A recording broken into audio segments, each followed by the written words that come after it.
Okay, good morning everybody, and thank you so much for joining us. If you can't see us clearly, if you're blocked by a pillar or a heater, please feel free to move your chair. You can even line up in front, like, if you want. But yeah, just get comfortable and feel free to also continue enjoying your breakfast and just make yourself at home. So we're going to get started on this panel discussion. Firstly, I'd like to introduce our panelists, starting from my left. So we have Alison Scott. She is the executive head of Bellavista School, and she's also the pioneer in bringing sensory controlled environments into educational spaces in South Africa. And then we have Asher Marcus. He's the founder and lead designer at HUBO Studio, who specializes in the complete transformation of pediatric spaces, as you can see in the brochures on your table. Very, very incredible work over there. To my right, we have Elena Lewis, who is the HOD of Occupational Therapy at Bellavista School, and she also heads up the training on teaching others how to make use of multisensory therapeutic environments in their various disciplines. And then we have Colin Levine from Play On. He is the ultimate playmaker of South Africa, and also the key supplier of equipment and tools for occupational therapists and all other disciplines to make spaces more conducive to development of children. And then myself, I'm Louisa de Beer. I'm the director of the Sensory Box, and my strength lies in product development and bringing ideas into reality, and that's why we're all here today. So before we get ahead of ourselves, Elena, I'd like you to explain to us, if we're talking regulation and the role of that in education and development, what do we mean? Why are we using this word so much? Hello, everybody. Thank you for being here and listening to us. This is a very, very exciting time for us.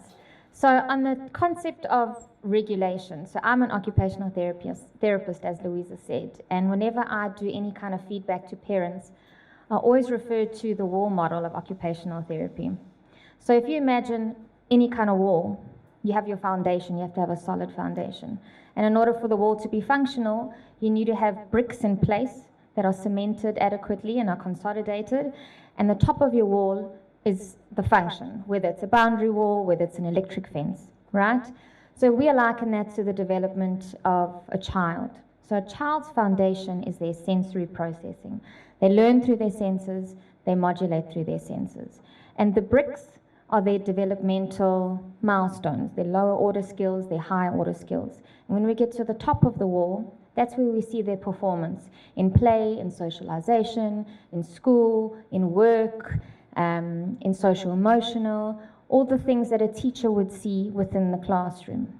So why is this wall important in terms of regulation?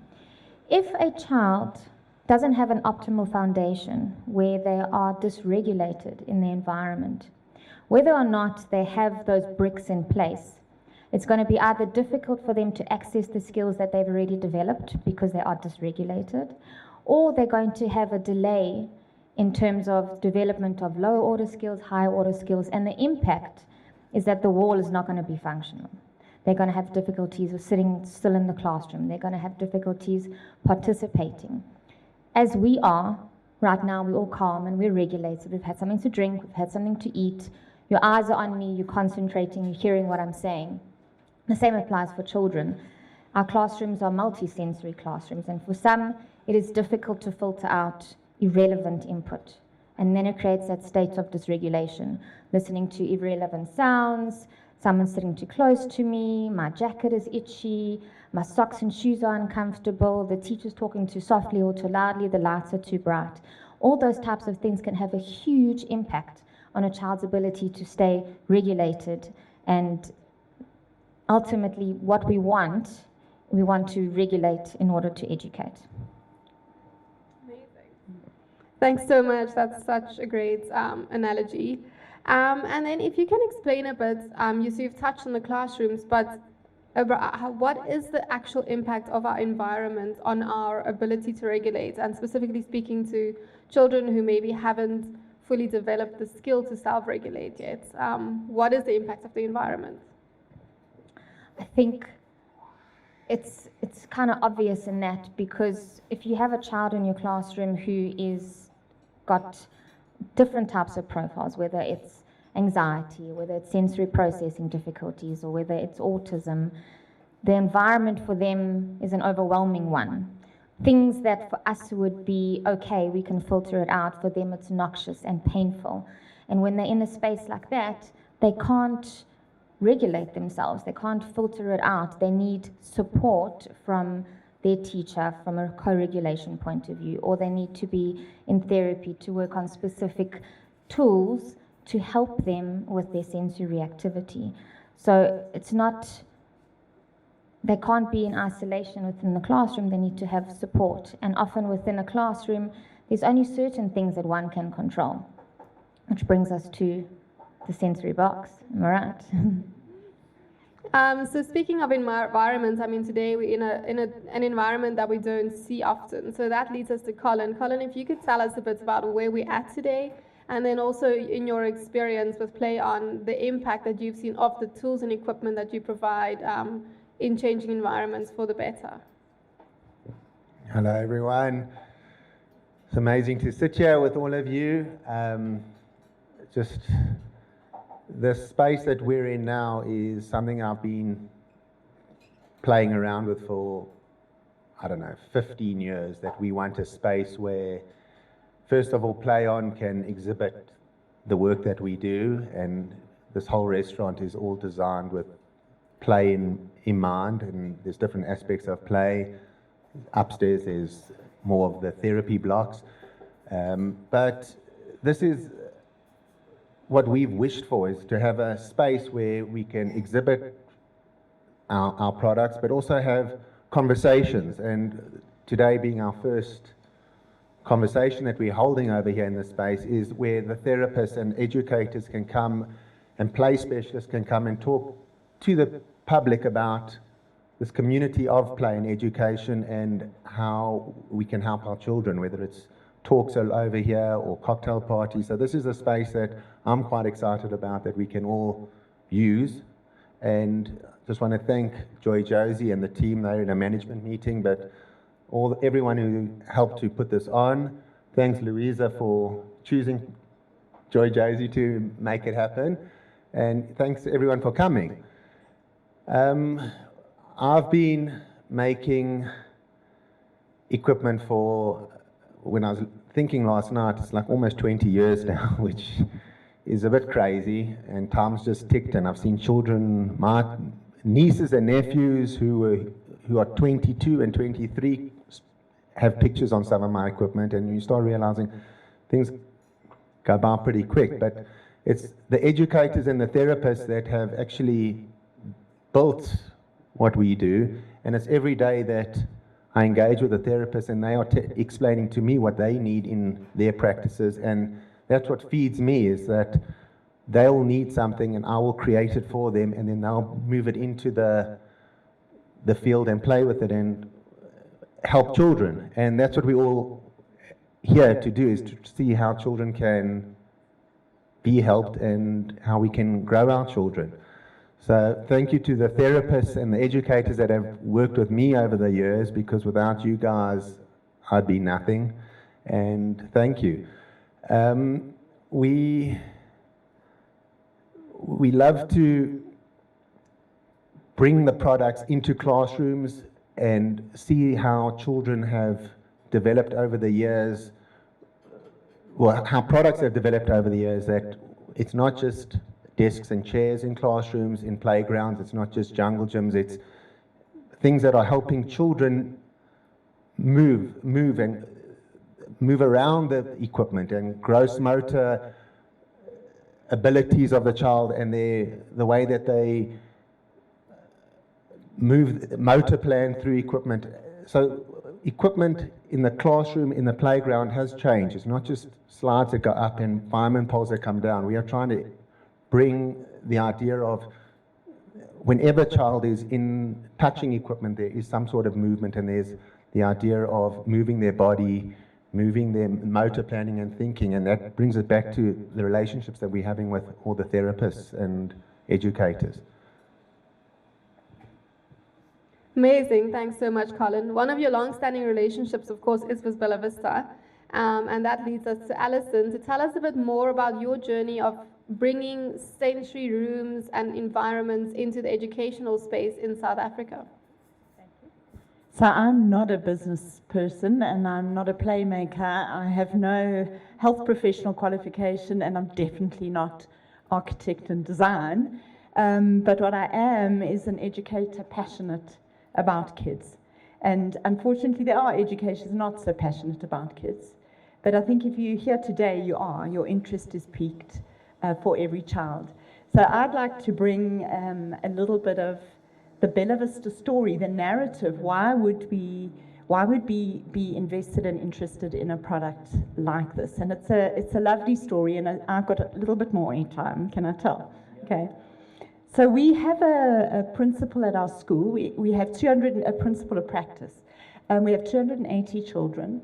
All of them are there because they have difficulty within the mainstream. For some, that is a physical recovery. Perhaps they've had immune deficiency difficulties, surgeries, oncology intervention as a young child. For some of them, they have the learning difficulties. For some, attentional difficulty, perhaps. For others, they just haven't had exposure to quality education and learning to grasp those higher order processes with a really thorough landing. And when I said one of our principles at the school, why it might drive us to this is that we hold ourselves to a zero tolerance of failure, of our failure.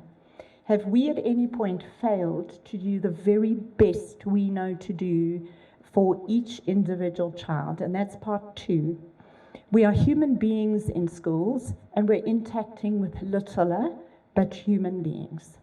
And that is an individual. When we talk about individualized education and we feel like it's impossible if you've got a huge class or a huge school, it's not impossible. It's about I see you and you see me and you're the individual that I recognize, and I'm going to do all I can to facilitate your success in the environment that I can control. So that's the premise of our foundation, and it's the fundamental core of our work. To achieve that, we've got very diverse skills in the school. We have a very intense therapeutic ratio. There are more health professionals than there are educators.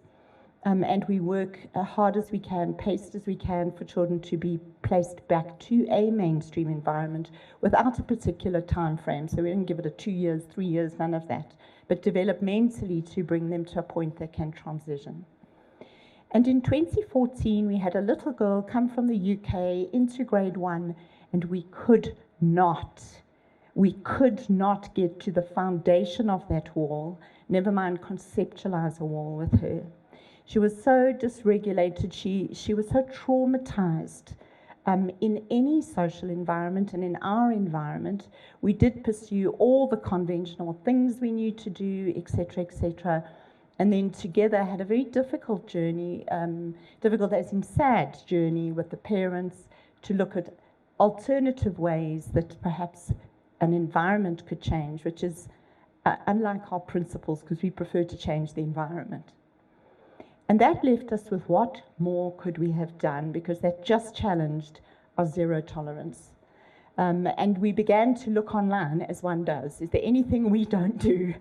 And begin to find. And we came across the idea of stimulation rooms, etc., working in environments with very high special needs, and in the work of Alzheimer's.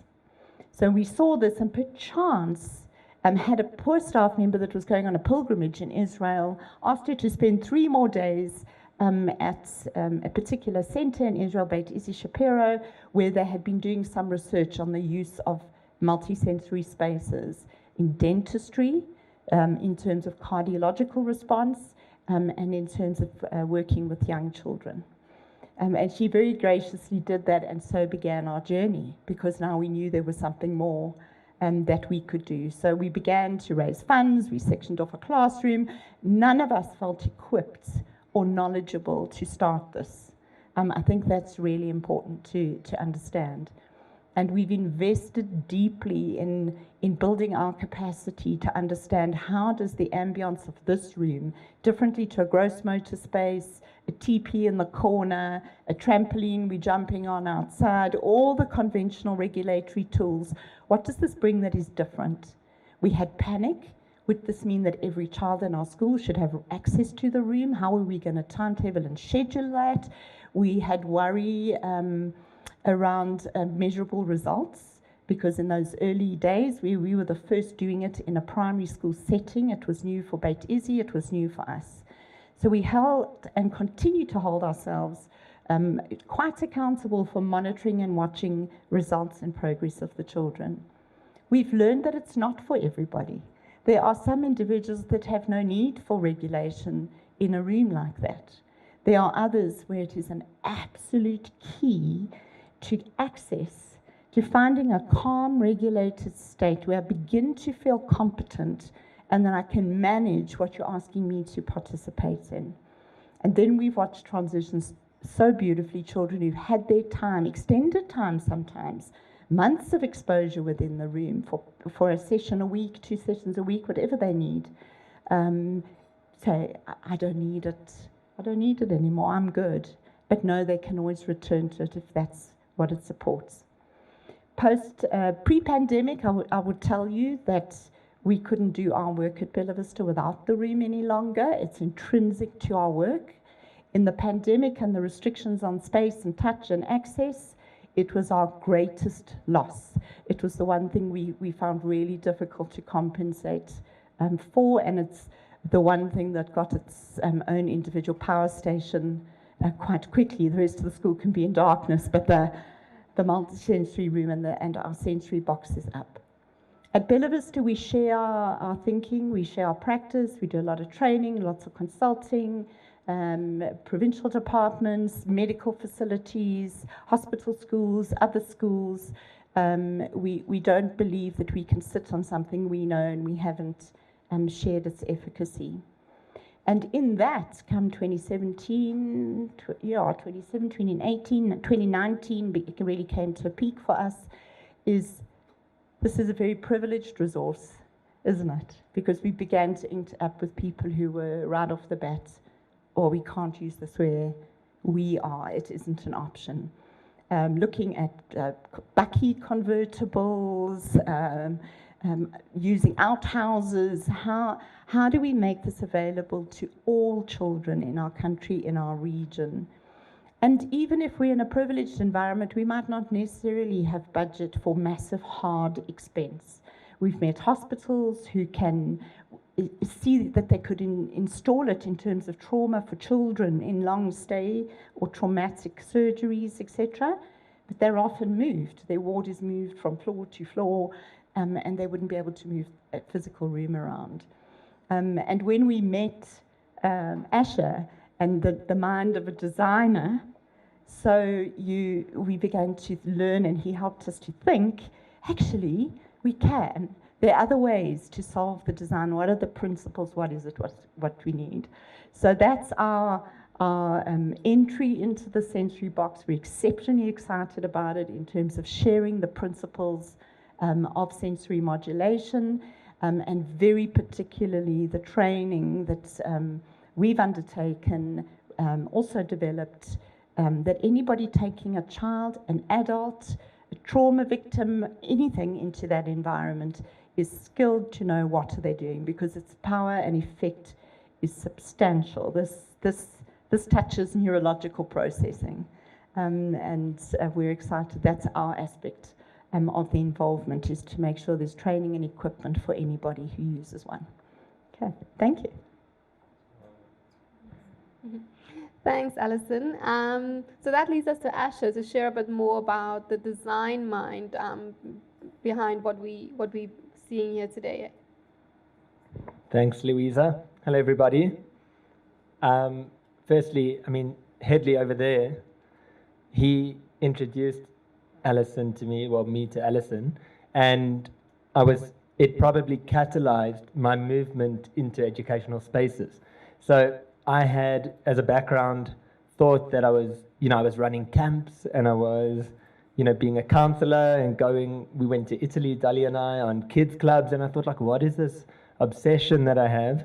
And I thought maybe, I'm a bit old for this. And what actually became very apparent was that it was very much a part of the process in me discovering what my architectural specialization would be. And we, and the HUBO table sitting at the back there, we've taken a very careful move this year to move very formally into educational spaces. So thanks Hedley and thanks Alison. But the important thing is that we don't just move into educational spaces. I paid someone a lot of money to come up with this, but they said that we create spaces as visionary as you are, and as pioneering as you are. So the key to creating unbelievable spaces is having unbelievable clients, and some of them are sitting in the back and some of them are sitting next to me, and that helps to catalyze, these incredible creations. And so when we were approached, and we did print out a bunch of photographs for you to have a look at on the table, and you can just take that home or look at it later. The challenge that we face in education is that the philosophies are moving ahead so quickly, and the pedagogies are moving ahead so quickly, and yet the buildings are so limiting, and they are these blocks that remain from the institutional style that just existed for so long. So what we've looked at obviously is how do we transform these spaces? How do we create spaces that are relevant to the new way of seeing education, the way that takes a child and positions them as a person, which is what Alison was alluding to. How do you see a child as important? You're not here to contain this child. We're here to bring out the best that they have, and also, learn from them. There's a lot of collaboration at hand. So what we do is we try and transform the box, but that takes a lot of investment, and we do wonderful renovations, where we do turn spaces into collaborative spaces and much more interesting spaces that are relevant and hopefully will be relevant.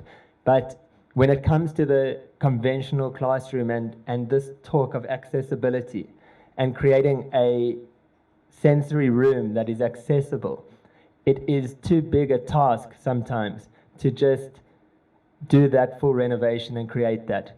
So, put on our thinking caps, and I think we met in the Bellavista School room, and I think I blurted out my life story. It really, you don't even, the impact is just unbelievable. It just obviously strikes different chords with everyone. And sitting in that room, it was incredibly apparent that, there's, and I said it the other day to Alison, there's almost a tune. You sometimes catch a tune, and I captured that feeling of what a sensory room is. And it's an intangible feeling. It's hard to explain. Hedley, on the other hand, is pushing me. Develop this thing that is going to be absolutely portable, accessible, get this message out. And, we work very closely and collaboratively to develop the idea. So the idea came about, and it was pretty pictures, which is what we often do. And then it comes to the translation of the idea. And that's where Louisa, who's humbly sitting next to me, comes to the story, and it's a very, very important part. We create ambitious ideas, realizing them, we always make sure to, but Louisa took this to another level. So what you have on either side of us is two completely South African-made inventions. And not just that, they're completely pioneering, they're completely visionary, and we've just seen, and what's really knocked us is the international response to this. So it's freaked us out because we say internationally, there's this wave of sensory, and the talk of sensory is everywhere. Locally, we don't want to be the country that lags behind anymore, where everyone says we're 5 years behind. It's just not us. So we're not. You look around and, there's the most dynamic schools going up and the most dynamic philosophies in the world. And I've been to Reggio Emilia and I've been to all these different conferences, and I've seen how how far ahead, South African educators and South African medical practitioners, and my wife's a peds physio, and I've seen the OTs, and you guys are worlds ahead. I mean, we were just in Dubai in the Physio Congress, and again, Wits is presenting everywhere. There's Prof. Potterton who took us, went with. But the crux is that we've got these unbelievable inventions, and we really believe that they need to move, and they need to move into all different schools to create inclusive spaces in schools, because every school does need it. There are kids in every school that will need it. But the crux is, and maybe this is the point, you can't just hand one of these things over. They're weapons and tools. And I think this is, maybe I'll hand back to Louisa because I've spoken too much, but the point is to carefully hand these over. And maybe you can talk about training. Yeah. No, that's where we're going. Thanks, Asha. So just to touch on what Asha has said, so the product started as a picture, which we then turned into reality. But in this process, it was a very intensive prototyping process in which all of us that sit up here and more people from Bellavista were involved. So it's not just, it wasn't developed in a silo. It's not just Asha designing something pretty, because aesthetics is very important to him. It was also the occupational therapy team of Bellavista, who has such vast experience in sensory spaces, looking at it every step. But what you see here today was not the first iteration. It's Alison with her years and years of knowledge and knowing what works in spaces. It's Colin that if Colin goes in there, like, good luck getting hold of him for the rest of the day, because he's so inspired, and his inputs have been amazing, because he just knows how to make tools and equipment and spaces work for those that they tend to serve. Some of the feedback we get very often about the sensory box is when you're in there, you'll see when you go in, and please everyone do go in afterwards. It's very important to experience it. It's very different inside than outside, but when you go in, you have to be on the same level. It doesn't matter who you are. It's a bit like a great equalizer, but that's so important, because what happens is communication happens in there, like Ash's story of his first sensory room experience and sharing his life story. There's so much communication and also non-verbal, but everyone's on the same level, and it creates a certain sense that's hard to achieve over a desk or a table or in an office space. Just a bit on the product. As you can see, it's an inflatable pod, which is light on electricity. It runs on an inverter. And with it comes inside is soft play equipment. It was all designed to be very safe. You can't hurt yourself in there. And then there's a whole bunch of different color changing elements through lights. And that all is operated by our remote control that we've custom made and coded. And you'll see when you're in there, when you change the color, the whole feeling changes. It's very powerful. You can either, raise the levels of alertness, or you can calm down. It's also very durable and easy to clean and sanitize. It's made from the same material as parachutes. So it's a rip-stop material that's, it doesn't rip, as the name says. Not a jump. It's not, it doesn't, you can feel it as, it's not a jumping castle. Lots of people think it might feel like a jumping castle. But anyway, so that's just a very brief about the product, but it is best to experience it.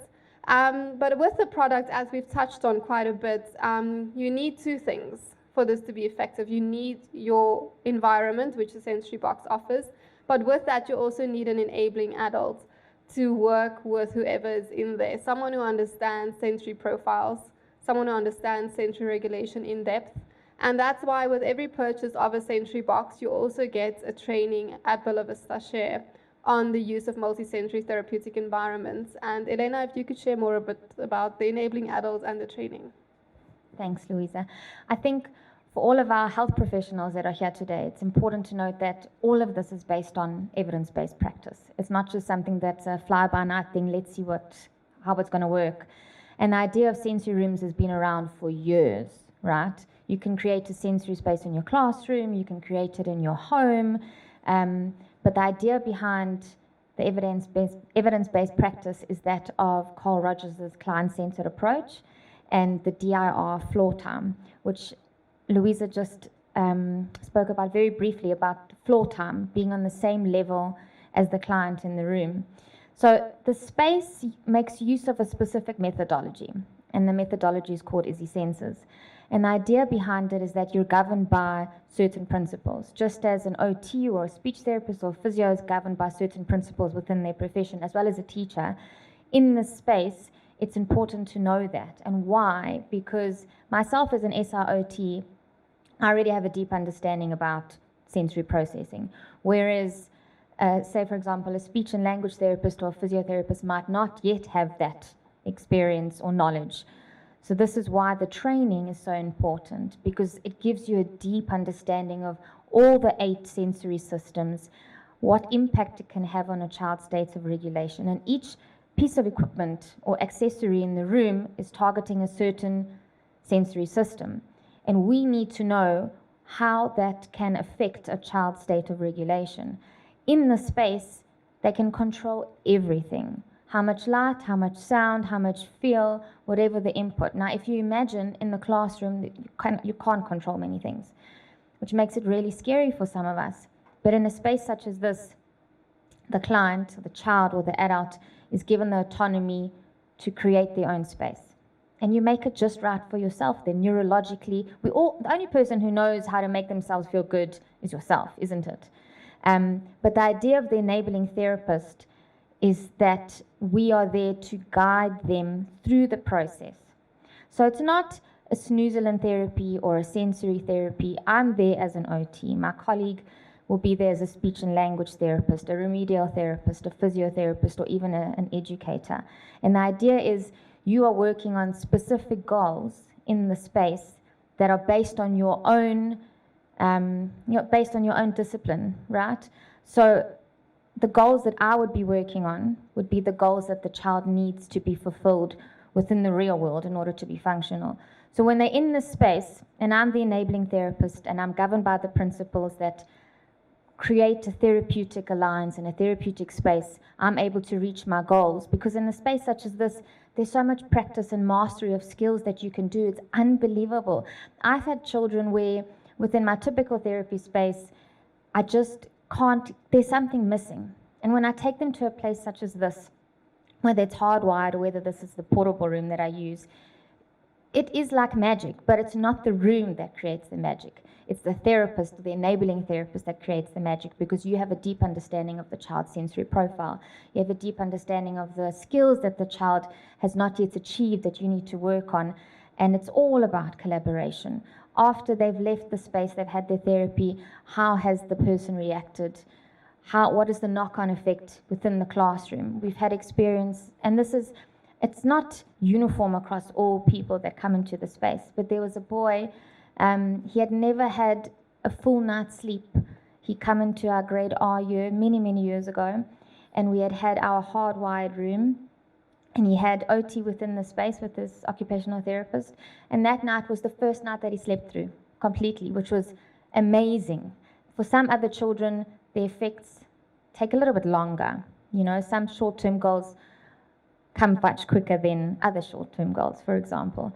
But the idea is that if you are trained in making use of the room, you'll understand the intention of the room. You always know your why. You're not going to just pop a child in there and go, bye, have a nice time. You know, the idea is that it's a therapeutic tool, an added tool in your already existing toolbox that you have.